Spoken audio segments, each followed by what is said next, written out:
You've inherited over $3 million, right? We've already started building a duplex for us to live together. I've even included the kitchen of my dreams.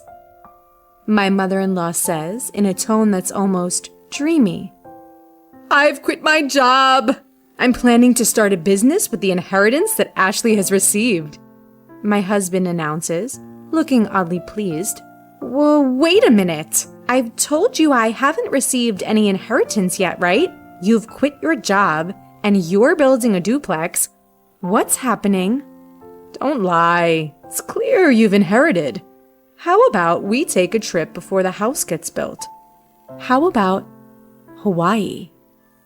My father-in-law chimes in, adding to the growing confusion with my husband and my mother-in-law. What on earth are these people thinking? They want to use the precious inheritance I received from my mother and spend it on whatever they please? Even though I was filled with rage, I didn't know what to do. The story goes back a few months ago. My name is Ashley. I'm 38 years old and work as a high school teacher. I married David, an office worker who is 2 years older than me, 12 years ago.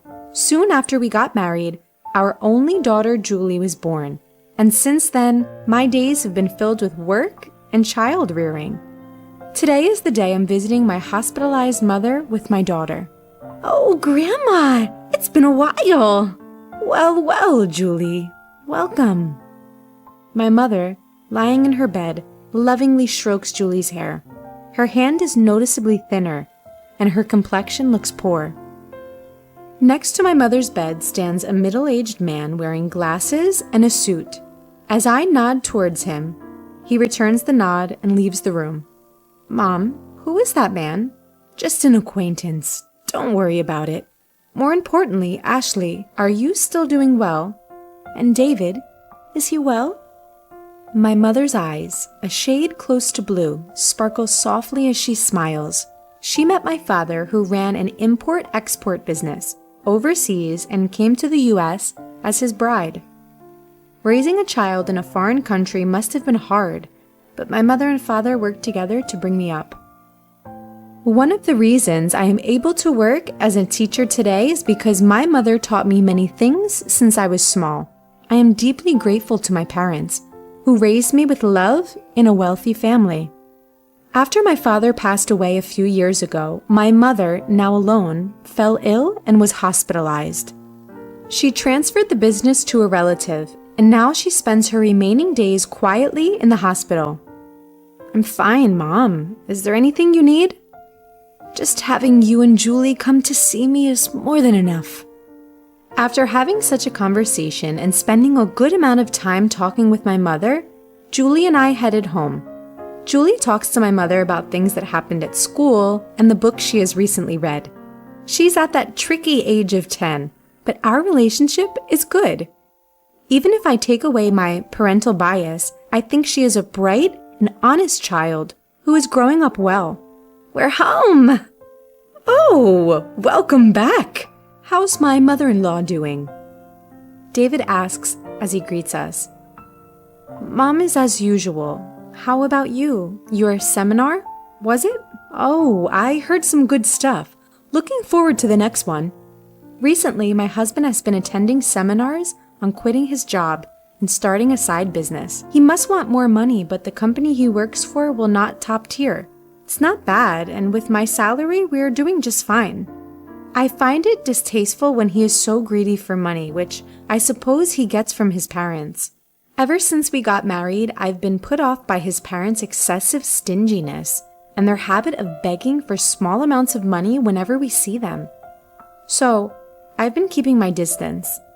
They've never given Julie any Christmas gifts.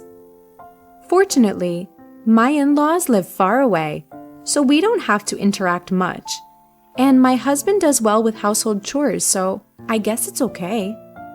As long as I have my mother, my husband, Julie, and our modest but ordinary life, I'm content. Then, one day, I got a call from the hospital. My mother's condition had suddenly worsened, and she was in critical condition. When my family rushed to the hospital, my mother was barely breathing. Mom? Mom?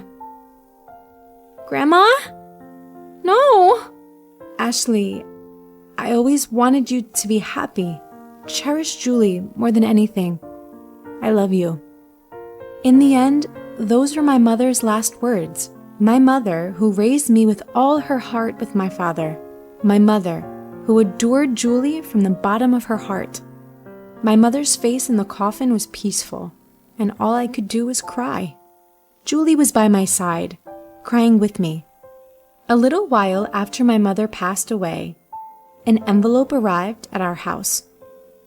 A law firm? Ashley was perplexed as she opened the envelope from an unfamiliar sender. Inside was a document stating, I have been entrusted with your mother's will, which leaves all of her inheritance to you. Ashley and her mother had never discussed the subject of inheritance before, so she was taken aback. However, since the letter had indeed arrived, she decided to visit the law firm on her own. Hello, I'm the attorney, Ed. The man who appeared was the middle-aged gentleman with glasses who had been present when she had visited her mother in the hospital. You were in my mother's hospital room before. Ashley questioned the man with the familiar face. Yes, we met in the hospital room, actually, from that time.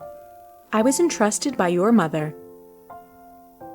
Hearing Ed's kind voice, Ashley found herself on the verge of tears. And then, I was shocked beyond belief. Whoa! 500 million? Yes, Ashley, when your father passed away, you waived your right to the inheritance, so your mother could receive it all, right? When you add that inheritance to your mother's personal assets, even after deducting taxes, this is the amount. Your mother has named you as the sole heir. My parents had indeed been wealthy, but I hadn't imagined that they had left such an inheritance. I had never asked my parents for money after getting married and avoided the topic of inheritance as it seemed unlucky. Feeling dizzy, I realized this must be an expression of love from my mother. With that thought, I left the procedures to Ed. Your mother cared about you more than anything. She instructed me to assist you if necessary. Please feel free to discuss anything with me. Thank you. I appreciate your help. Ashley bowed her head several times to Ed and left the room. Time passed, and it was around the time of her mother's 49th day memorial service. Her husband, David, began to frequently ask about her mother's inheritance. When they had married, her father was still running his business, so David was vaguely aware that they were wealthy. Each time she asked him to stop talking about it while she was still mourning, he would fall silent, only to suddenly bring up the matter of money after some time. The worst were my in-laws. When they came to my mother's memorial service, my father-in-law said, Ashley, if you are worried about the inheritance, we can help. Hey, we've had our fair share of disputes over inheritance when unmarried siblings died. Inheritance can be complicated. If you're troubled, feel free to talk about it. That's right. Rely on us too. Yes. Having never shown any inclination to assist them before, she could only give her in-laws a vague response as they put on a knowing facade. And then, about 3 months after her mother's death, David, who had been quiet recently, finally lost his patience. Hey, have you received your mother's inheritance yet? A bad feeling swept over her. Quickly, Ashley lied. The procedures are complicated, so not yet. In reality, she had already completed the procedures, and upon Ed's advice, had deposited the passbook containing the inheritance in a safe deposit box. But it felt right to say that now. Really? But it's been 3 months since your mother passed away, right? Haven't you done the procedures yet? Yeah, so what? Well, never mind. I'm going to bed. For some reason, David headed for the bedroom in high spirits. With the nagging unease in her chest, Ashley prepared for work the next day and then headed for bed. The next day, as Ashley and Julie were cleaning up after dinner, the doorbell rang. Julie hurried to the door, and when Ashley poked her head out from the kitchen, she saw her in-laws who had dropped by unexpectedly, and David returning from work. Why are my father-in-law and mother-in-law here? It's not a big deal. Julie, go to your room. Julie glanced anxiously at us and headed to her room. What's going on? Never mind that. Ashley, we have something to celebrate today.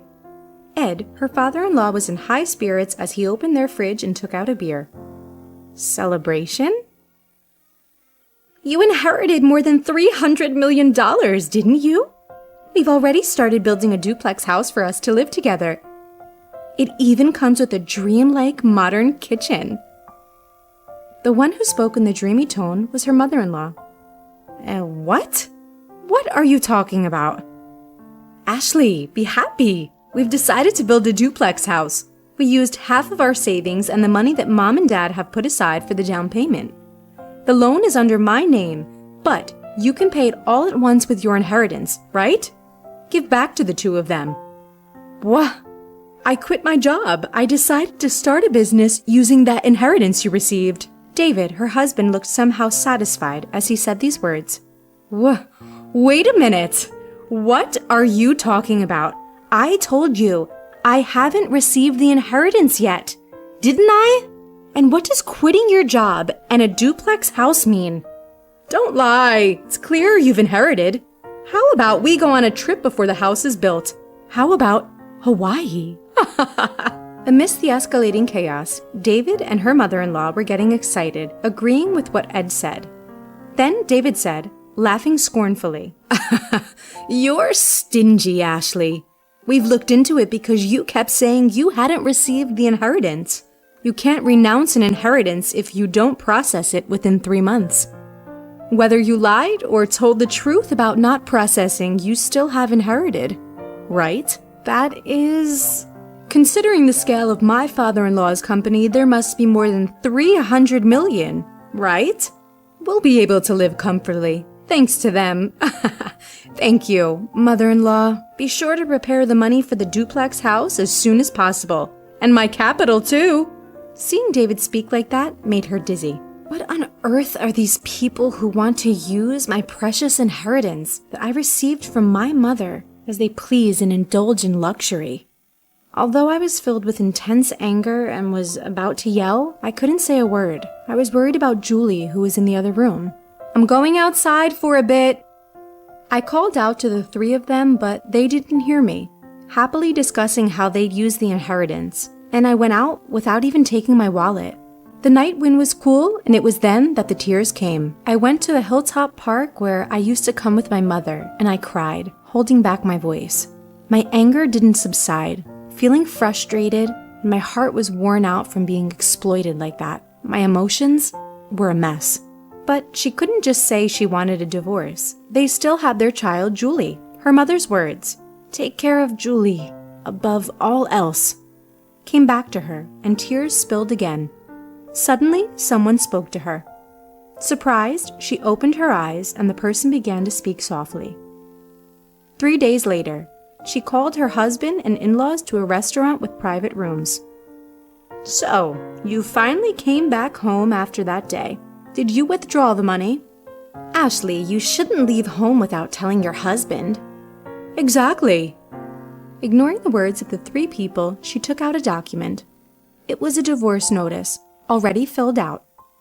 David, I want a divorce. What? What are you saying? Her husband looked panicked, and her in-laws looked at each other. I can't go on with you anymore. What are you saying? David's face was turning red as he lashed out at her. You're leaving us after receiving the inheritance? You changed because you got the money. You miser. That's my words. Ashley snapped back. Ever since I inherited my mother's estate, you've been out of control. Quitting jobs to start a business? Deciding to live with in-laws without even asking? Taking out my savings to build a 2-family home? And then planning a trip to Hawaii? Who is the one who changed when the money came in? I can't possibly stay with such people. Wait, You can't just divorce me like that. That's right. Our savings after marriage are shared property. Half of the inheritance belongs to David, no matter what. That's correct. If it comes to that, we will take $300 million with us. David and my in-laws were foaming at the mouth as they approached me. Just as I was about to respond, the door to the private room slid open. Dad, Grandpa and Grandma should know better. The inheritance Mom received doesn't become shared property. Right, Mr. Ed? There stood my daughter Julie and attorney Ed. Julie? And who are you? I'm attorney Ed. Ashley's mother had entrusted me with this matter, and I've been advising Ashley. As Ed bowed, Dave seemed flustered. That's all well and good, but wait. The inheritance doesn't become shared property? That's correct. Inherited property from a deceased parent does not become shared property, nor is it subject to division of property. What? You've got to be kidding me. Is this a mistake? That can't be. In front of the flustered three, I was taken aback. It seems that they really thought that the inheritance I received would become their property. In that case, it's even more reason not to divorce. I'll cling to you no matter what. My husband with bloodshot eyes shouted out without any regard. Stop it already! That was Julie. She continued her calm words. Since Mom suggested divorce, no. Since Mom inherited the estate, has Dad ever thought about Mom once? Grandpa and Grandma only ever talk about money. They never once mentioned me. I can't consider such people as family. David and my in-laws were taken aback. The day I was crying about my inheritance, Julie was the one who spoke up.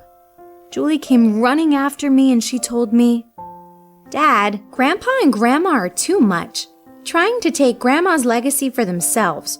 Mom, I'm on your side. Let's fight this together. With those words, I made up my mind, contacted Ed, and arranged this meeting. Julie, it's not like that. Dad wants you to be happy. That's right, Julie dear. You'd be happier living with us, wouldn't you? That's right. A child shouldn't interfere. My desperate husband and still assertive in-laws. Julie, with an exasperated look on her face, said, I'm going with Mom. I can't bear to be with you anymore. Julie said this and looked away. Anyway, we've made up our minds. Julie and I will be leaving. As I said this calmly, David got angry. Hey, I've never cheated and you can't force a divorce. I'll hire a lawyer. We'll get that money one way or another. If that's the case, I will take care of it from here. Ed spoke quietly. The issue here is whether there are grave reasons for not continuing the marriage, quitting his job, using the household savings without permission, deciding to live together, and Julie saying she can't bear it. There are various points we can argue. Moreover, your daughter recorded the sound of all of you begging for Ashley's inheritance. That should also serve as evidence. Damn it. David slumped and my in-laws turned pale. After seeing that, Julie and I left the restaurant. A year later, thanks to Ed's efforts, my divorce with David was finalized. Julie and I moved into the house my mother had lived in, but there were several times when we received letters saying, I love you, come back. And David was seen loitering near Julie's school, so we asked Ed to apply for a restraining order. After that, it was quiet. According to the rumors, they actually did build a two-family home. My already retired in-laws had to work in a factory, and although David looked for work, he couldn't find any and is now doing manual labor. I heard from the neighbors that there were constant arguments in the new two-family house. Because of their troublesome fights, they've become disliked by everyone in the neighborhood. Julie and I are still living peacefully, helping each other. A while ago, Julie said, I want to study abroad in the country where Grandma grew up. So, to cut ties completely with my ex-husband, we made up our minds to move overseas. We used a bit of my mother's inheritance, but I'm sure she would be pleased. Now, Julie seems to be enjoying school every day, and I've started working as a teacher there. I hope these peaceful days continue. Shut up, you jobless hag. Don't you dare defy me. The one yelling at me, face beet red with anger, is my husband, Mike. And he's right. I'm not working. I've been caring for my mother-in-law, who has mobility issues, at his request. Who do you think is the reason I'm unemployed? It was 10 years ago that Mike asked me to quit my job. And ever since then, I've been helping out his mother, yet his words now seem so unfair. Thankfully, I get along well with my mother-in-law. It's not a case of mother-in-law issues. But, as I'm not a professional caregiver, looking after her has been quite challenging. Still, I've continued to support her because she treats me like her own daughter, and Mike had pleaded with me to do so. Yet, it seems he's forgotten all about that as he smugly slams his hand on the desk. On the table lies a completed divorce paper, and I can feel my face turning red with anger. I've been seeing the daughter of a company CEO. She's pregnant, so I'm gonna remarry her. Underneath the divorce form, there's a photo. A beautiful woman with bright hair and a confident smile. As I look at the photo of the woman Mike refers to as the CEO's daughter, I struggle to hold back my laughter. It's more than just familiar. This woman is. I, Anna, am 35 years old this year, with a husband 2 years my senior, Mike. We met through an introduction from the manager of the bakery where I used to work, back when Mike was a businessman on a visit from the headquarters. It was like a simple blind date, and soon after, our marriage was quickly decided.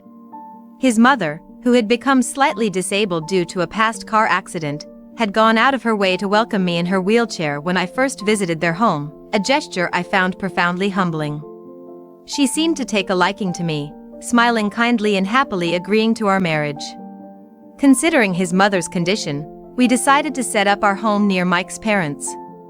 However, shortly after our marriage, before we even had a new house, an accident occurred. My mother-in-law fell while in her wheelchair.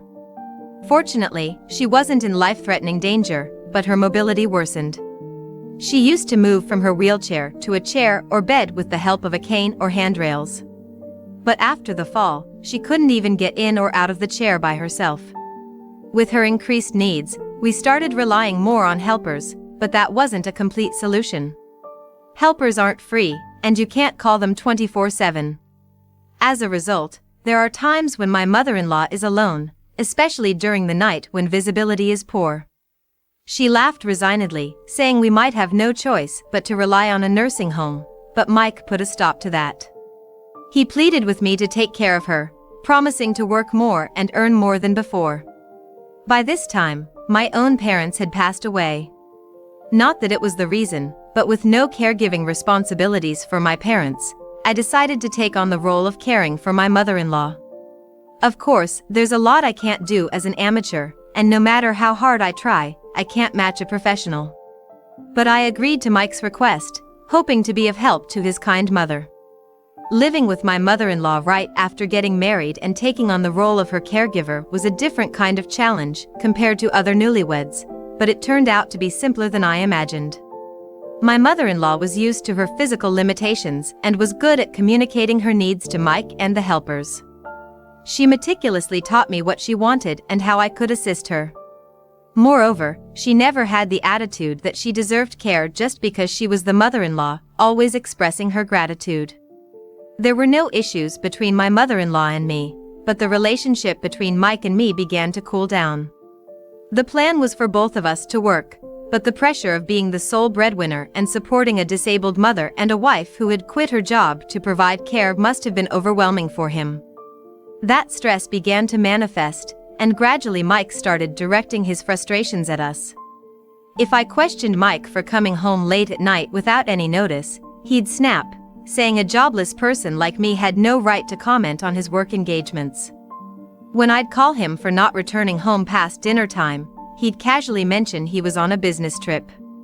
My protests were met with harsh responses, telling me not to complain when I'm being provided for. Every time he referred to me as jobless, I'd counter strongly, reminding him whose wish it was that I quit my job. seemingly out of retorts. Mike began to avoid coming home to escape our conversations. He'd time his returns for when I was out shopping, making brief appearances to hurriedly eat the food I had prepared and then leaving as if fleeing. He'd dump his laundry in the basket and leave, and one day I noticed a change in his wardrobe. He started wearing brand-name dress shirts, and stylish ties and tie pins began appearing in his room. The familiar suits were stashed at the back of the closet, replaced by what seemed to be newly purchased custom-made ones or those of noticeably higher quality. Mike's income hadn't changed, nor was he making extravagant purchases on credit cards. But it was clear he was spending beyond our means, and sure enough, a check on our savings showed signs of significant withdrawals. Hey, why did you use the savings without telling me? How much did this suit cost? What are you thinking, spending thousands of dollars all of a sudden? I was about to plead for more consideration when Mike cut me off, yelling, "Enough!" This is how Mike has been lately. He doesn't listen to a word I say and interrupts with brute force. I'm fed up. Day in, day out, it's all about enduring and saving. The atmosphere at home is just depressing. Who do you think is earning the money here? This argument again? It was you who wanted me to quit my job to take care of your parents. I find myself returning the same words because he always gets angry in the same way. I even suggested that my mother-in-law could use a day service so I could work, even if just for a few hours. But Mike took it as a blow to his pride, yelling, "Are you saying I can't provide for my wife and parents?" So, I make do, planning meals bi-weekly and doing grocery shopping. I stock up by freezing make-ahead meals and sale items. But then Mike comes home unexpectedly and devours everything, which ends up increasing our grocery bills. If only he'd come home to eat every day, I wouldn't need to make these emergency shopping trips. He doesn't want me to work, nor does he help with saving money. Yet, he always talks as if he's the victim. Anna, can I talk to you for a sec? When our arguments heat up, my mother-in-law always intervenes with her calm voice. Her interruption makes us pause and regain our composure. When we go to her, it's usually for something trivial. It's clear she's just trying to give us a break. "I'm sorry for being such a bother," she says with an apologetic smile, asking for her socks to be changed because she's cold. At moments like these, I feel like the only good thing about marrying Mike is that I get to call this kind woman my mother. One night, when putting Mike's shirt in the washing machine after he took a shower, I noticed a stain at the chest area. Thinking it needed spot cleaning, I unfolded it to find it was light red lipstick. Mike's train isn't usually crowded, and he didn't smell of alcohol, so it's unlikely from a bar. After a moment's thought, I discreetly hid the shirt, tossing a new one into the machine instead. While Mike was showering, I quickly checked his wallet. True to his careless nature, it was stuffed with receipts. Among them, I found receipts from a hotel and a women's brand store, and with a sigh, I quietly pulled them out. I was sure of it, infidelity. I had this nagging feeling all along. Despite our constant quarrels, Mike's recent behavior was undeniably strange. The anger that had been simmering deep inside me surged up in a fierce wave. I bit my lip so hard it creaked. "Hey." In my haste, I looked over to find her approaching in her wheelchair. She seemed to have grasped the situation, seeing the crumpled receipt in my hand and my vacant expression. "Is Mike still in the bathroom?" she asked, glancing toward the bathroom while I nodded silently. Anna, let's gather solid evidence. Tomorrow, go to a detective agency I know, she advised. But I was taken aback, but she reassured me with a gentle embrace. "It's okay, I'm on your side." The next day, after Mike left for work, I visited the detective agency she recommended. I handed over the shirt and receipts, bracing myself for a potentially lengthy investigation since I knew nothing about the other woman. However, the detective turned out to be quite skilled, thanks to my mother-in-law's referral. Within a week, he provided a report along with a plethora of evidence photos. The other woman's name was Lisa, a 34-year-old office worker at one of Mike's client companies. In the photos, she appeared to be wearing the same shade of lipstick that was on Mike's shirt. That evening, I decided to confront Mike. When he returned from work, I showed him the lipstick-stained shirt and the photos. Care to explain? I knew everything from the investigation, but I was curious what excuse he would concoct. The man who enjoyed himself while shirking household duties and caregiving responsibilities, what excuse would he offer? Mike glanced at the shirt and photos, then snorted derisively. I thought he might show some panic, but there wasn't a hint of it. You caught it, huh? He tossed the photos aside and stretched out nonchalantly. My mother-in-law and I were taken aback by his unexpected reaction. I know everything. I blurted out, only to be met with Mike's mocking laughter. You're lying. You don't know anything about Lisa. She's nothing like you, a gloomy old hag. She's a wonderful woman. Mike! How dare you speak to your wife like that? My mother-in-law shouted, gripping the armrests of her wheelchair, but Mike seemed indifferent. Mom, it's okay, don't bother defending Anna. I'm going to marry Lisa, so let's just kick her out. What? I couldn't help but let out an incredulous exclamation. Watching Mike casually dig his ear, I was filled with disbelief as he flashed a thin smile. Lisa, yeah, she's pregnant with my kid. It felt like a bolt from the blue. We didn't have children. Our arguments had increased, and we had stopped being intimate. I had wanted children. I thought Mike felt the same, but I never imagined he would father a child with someone else. Don't worry, Mom. Lisa is some CEO's daughter. Haha. I'm hitting the jackpot. Now we can easily cover your caregiving costs. You're shameless. Unbelievable. My mother-in-law trembled with rage as Mike laughed heartily, but he abruptly stopped when he noticed her shaking. He then sighed dramatically. Being with Anna too long has made you dumb, Mom. He smirked, looking at us disdainfully before dismissing us. All right, that's it. I'll divorce her and cut ties with you too. Jobless hags like you are just obstacles in my life. Unable to contain my anger, I slammed the table. How could you say such things? This treatment is outrageous. His words were cruel, not just to his own mother but also to me, who had dedicated a decade of my prime years to caring for her. Even though we got along, caring for my mother-in-law, who had mobility issues, was never easy. Yet I devoted myself to her care because she was Mike's mother. But my anger seemed to mean nothing to him. Caring for parents is a wife's job, right? He said it as if it was the most natural thing in the world, showing no appreciation for my past efforts. My mother-in-law, grasping my hand as if to protect me, rebuked him. Anna has taken care of me with all her heart, even though we're not related by blood. Aren't you ashamed of betraying her so easily? My mother-in-law and I were shocked by Mike's reaction, as if he'd seen something disgusting. Shut up. I was the one earning the money for that caregiving.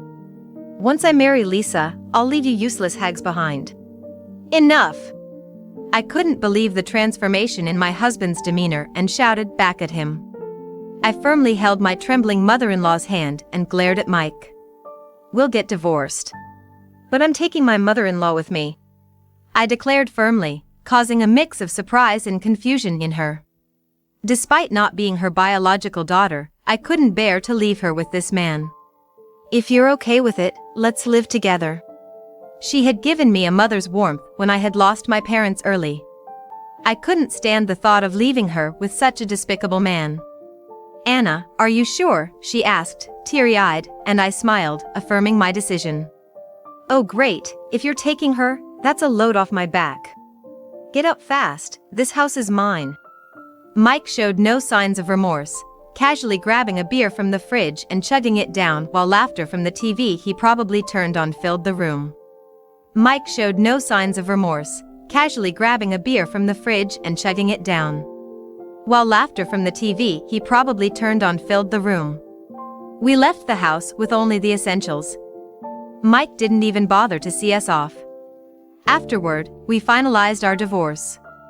It seems Mike was indeed planning to remarry the CEO's daughter, as he readily paid a substantial alimony, likely funded by his new partner. Since the family home was inherited by Mike, we had no choice but to leave, but the alimony provided us with a decent sum. I quickly rented a condo and started living there with my mother-in-law. We returned to the house several times to collect our belongings when Mike was likely at work, avoiding any encounters. Yet, it seemed he disliked our visits in his absence, as our belongings started appearing haphazardly in boxes at the front door. A month after moving in with my mother-in-law, I received a call from Mike, coinciding with what was supposed to be his wedding day. We were both infuriated when he had the audacity to invite my mother-in-law to the ceremony shortly after we left. She promptly refused and blocked his number, while I hesitated to cut off all communication, fearing what Mike might do next. When I ignored the call, it rang again soon after. What was he thinking, calling his ex-wife during his wedding ceremony with another woman after such a breakup? With the ringtone not stopping, my mother-in-law and I exchanged glances, and I reluctantly answered to hear a panicked voice. Anna, help me! My ex-husband screamed almost like a shriek, so I urged him to continue reluctantly. What's up? Ideally, I wouldn't want to talk to him for even a second or a minute. Having his voice so close to my ear was nothing but unpleasant, but he seemed too desperate to care about my feelings. Undeterred by my cold tone, my ex-husband blurted out, Lisa, she's the daughter of a gangster. It sounded like he was calling from the bathroom at the wedding venue, his voice echoing despite its softness. While he seemed to be shaking, I responded quietly with a "I see." Actually, I was already aware that Mike's new wife was the daughter of a gangster. The day after we left, the detective I had hired contacted me urgently. Although I was puzzled, as I had already received the investigation report, I went as told and was met with a grim-faced detective who had more to tell. Your husband's affair partner is indeed a CEO's daughter, but her parents are involved in organized crime. Though low-ranking, they are undoubtedly part of the mob. The detective advised me to avoid any unnecessary involvement for safety. He sipped his coffee to calm himself. There's been no indication that they view you as an enemy. The generous alimony suggests they're not that interested in you. He sighed deeply. Unfortunately, if you've received alimony from your husband, it's probably best not to try to get any from the woman. It's risky. I nodded silently. The reality of dealing with the mob, something I'd only heard about in dramas, was chilling. If they weren't going to be immediately aggressive, I didn't want to provoke them further. After all, I didn't care who my husband's affair partner was. If I couldn't get alimony from her, that was fine. What I couldn't forgive was how my husband had discarded my mother-in-law and me like trash. Please, Anna, hide me. No. I resolutely turned down my pleading ex-husband. From his incoherent story, I gathered that the wedding venue was swarming with intimidating guests who clearly didn't look like ordinary people. Mike's friends, who were unknowingly invited, were petrified and made a quick exit. Since my mother-in-law wasn't there, it seemed like the ceremony was filled only with the bride's family and friends. You guys must be struggling without income, right? I'll pay for your living expenses. So please. He begged tearfully over the phone. I had no obligation to help this man, but I glanced at my mother-in-law to see her thoughts. She shook her head slightly. I don't have a son, she declared, and I nodded in agreement before firmly rejecting Mike's request again. No, thank you. We don't want to be involved with someone who married such dangerous people. And don't worry about our finances, both my mother-in-law and I have our own income. I could hear Mike gasping on the other end of the phone. Unbeknownst to him, both my mother-in-law and I had our own sources of income. Despite her mobility issues, my mother-in-law had taken up a home-based job to save for potential future care needs. She didn't tell Mike as the income was modest, not surpassing $1,000 a month initially. When she finally started earning a substantial amount, Mike had already developed a spending problem. She feared that revealing her income would only loosen his purse strings further, so she kept it a secret and asked me to use the money she gave me to help cover our living expenses. Inspired by her, I found home-based work I could do in between caregiving tasks. Now, our combined income was quite substantial. Please, I'm begging you. Mike was desperately trying to cling to any hope with me, but I casually let him know. Oh, by the way, didn't you start dating Lisa about 4 months ago? It seems like the baby is almost 6 months along. Whose child is it, I wonder? There was a loud thud on the other end. Perhaps he dropped his phone. I could hear him muttering in the distance. What? Lisa's baby isn't mine? He seems to be muttering, then whose child is it? These days, smartphones are picking up even such mutterings, indicating quite an impressive performance. Remembering the additional investigation report I received, I decided to quickly turn off the power and release the smartphone from my ear. Just before hanging up, an unfamiliar male voice came through. Hey, Mike, everyone's waiting for the groom to come back. Another rough voice echoed. My mother-in-law, sensing my urge to end the call, gently stopped me, and we listened intently, holding our breath. Hey, Dad. Mike's voice trembled, followed by a strange chuckle. It seemed the other person was the father of his affair partner. Oh, you didn't know we were involved in the mob? Whether Mike picked up the phone or it was picked up for him was unclear. A small shriek from Mike came through clearly. Don't worry, we won't bite. Considering you took in our niece's kid, we won't treat you badly. The sound of a pat on the back accompanied the man's boisterous laughter. Mike's confused voice followed. What? Yeah, you didn't know? The kid in my daughter's belly is our gang's uncle's child. The father laughed unapologetically, showing no remorse. My mother-in-law and I exchanged glances. What a mess Mike had gotten into. We knew the child wasn't Mike's, but never imagined it was a mobster's. You're not thinking of divorcing my daughter now, are you, Mike? After messing with her. The father's tone shifted from cheerful to menacing. The genuine intimidation was frightening even over the phone. Mike must have been terrified. My mother-in-law decisively turned off the phone. Is that okay? I asked in surprise. She shook her head lightly. It's fine, he brought it upon himself. And do you really think those mob drama scenarios are real? Let's have dinner, Anna. There was a chance that my ex-husband was putting on an act. With a smile at her encouragement, we reached for our slightly cooled dishes. Months later, the door was pounded with loud bangs. Without hesitation, the doorbell rang repeatedly. I paused from wiping my mother-in-law's feet, and we looked at each other. What could it be? I'll check. Be careful, Anna. Don't open all the doors, just in case. Supported by my mother-in-law's hand on my back, I cautiously opened the front door with the chain still on. Anna! There stood my ex-husband, Mike, considerably thinner, his eyes sunken with fear glaring at me. I recoiled in shock. Relieved that the chain was on.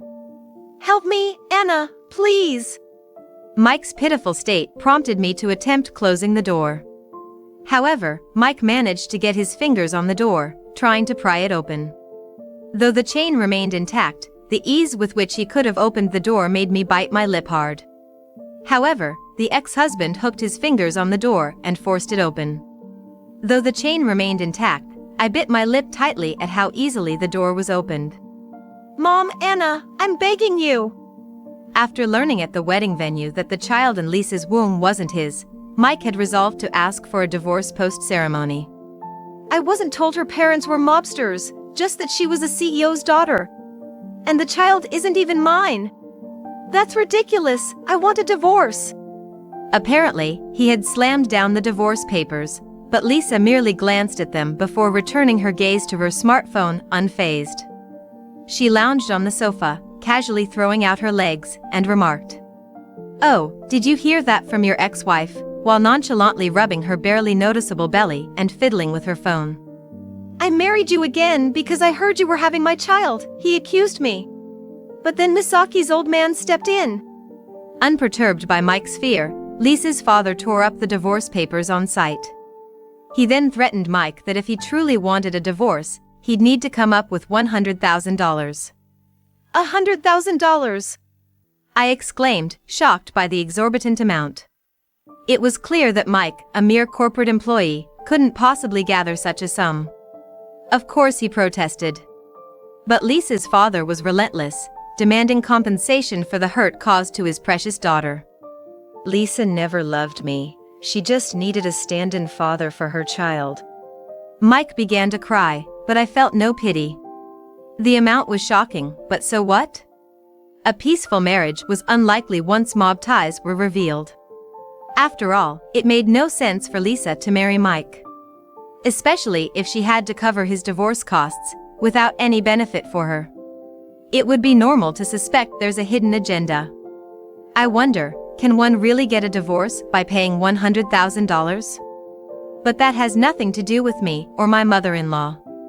Or is he here, visiting the wife and mother he abandoned, expecting us to pay in his stead? I glare at my ex-husband with a straight face. He probably can't imagine the contemptuous look I'm giving him. They've started escorting me to and from work so I won't run away, Mike claims, his voice trembling as he recounts his fabricated business trip and his desperate escape. He tells us he's been visiting real estate agents during his work breaks, searching for our rental, trying to find where we live. Listen, I don't need the full $100,000, just a bit, anything will help, please? Otherwise, I'm done for. $100,000 will settle the divorce? I turned to her in astonishment, ready to intervene. But she smiled gently, stopping me. Yes, with $100,000, I can divorce Lisa, Mike said, looking up with a tear-streaked face. But there was no maternal affection in my mother-in-law's response. Then work for it and pay yourself. We have no involvement in this. Mike was stunned by her firm refusal. But, Mom, I'm in trouble. He tried to appeal, but she dismissed him with a wave. I have no son. My family is my daughter, Anna. Gently pushed away, Mike looked utterly defeated. Now, Anna, let's not entertain whoever this is any longer. Let's have some coffee instead. When I asked softly if that was okay, my mother-in-law just smiled nonchalantly. Mike could no longer call her mother. And even if he did, he would never receive a response again. He seemed to finally realize the gravity of his actions. With tears and mucus on his face, Mike looked at me in a daze. Please don't come here anymore. As I attempted to close the door, heavy footsteps approached. Turning my gaze, I saw a man with a large scar on his face, wearing a sly smile, walking towards us. I shuddered behind the door as the man offered a friendly smile. Sorry about our son-in-law here, we'll be taking him back right away, he said in a cheery voice, then forcefully pulled Mike up by his arm. The mismatch between his voice and actions nearly made me dizzy. Why are you here, Dad? Mike's feeble voice could be heard. His companions, ensuring he wouldn't escape, held him by his sides. Worried about you wandering around a quiet residential area when you said you were on a business trip, so we came to pick you up, Lisa's father explained, poking Mike's back as he spoke. We'll be leaving now, Lisa's father said, always with a smile that made him seem even more intimidating. My mother-in-law and I nodded repeatedly, feeling uneasy. I averted my gaze from Mike being dragged away and firmly closed the front door. I locked it and turned to my mother-in-law. He really was involved with the mob. It seems so. Our hearts were racing. We held each other's trembling hands and took a deep breath. Knowing Mike had fled once, his situation would likely become even harsher. Our involvement with them was over as long as they had no interest in us. The best course was to let time pass and forget. Soon after, my mother-in-law and I changed our phone numbers and moved to a distant town. Despite the new rental being ideal, staying there wasn't an option with those people knowing our address. Fortunately, we found another suitable place and moved without Mike or Lisa's father showing up. Though caring for my mother-in-law wasn't easy, it was a minor issue for us. She stopped her home-based job and started using day services, while I worked outside and continued my remote job. It was challenging to cover our living expenses alone, but her previous earnings helped, and we weren't struggling. We looked forward to enjoying our life together as a family of two.